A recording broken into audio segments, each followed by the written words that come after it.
மனைவி அனுமதியின்றி மது அருந்துவது சட்ட விரோதம். இந்தியாவில் சமீபத்தில் கொண்டு வந்த சட்டத்தின்படி மனைவியை மனதளவினாலோ உடல் அளவினாலோ மதுவால் தொல்லை கொடுத்தால் குற்றமாகும். சரி, இத நீங்க பண்ணா? மனைவி குடிக்க வேண்டாம் என கூறி கணவன் மதுவை தொடர்ந்தால் எஃப்ஐஆர் பதிவு செய்யப்பட்டு சிறை தண்டனை விதிக்கப்படும் என அதிகாரிகள் அறிவித்துள்ளனர். மாட்னடி மாப்ள ரொம்ப சந்தோஷம்டா கடவுளே. எங்க ஜெயிலுக்கு போறது உங்களுக்கு அவ்வளவு சந்தோஷமா?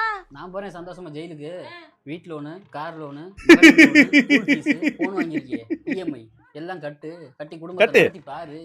ஜாலியா போயிட்டு வரேன் ஜெயிலுக்கு. நல்லா இருக்கே. நீங்க வேற, நான் சும்மா நியூஸ படிச்சுக்கிட்டு இருந்தேங்க. மதுரையில சாமி இல்லைனா அந்த கோவிலுக்கு என்னங்க மதிப்பு? கணவனே கண் கண்ட தெய்வம். குடும்பத்துக்கு ஏதுங்க மதிப்பு? எப்படி பல்டி அடிக்கிறாங்க பாத்தீங்களா? இது என்ன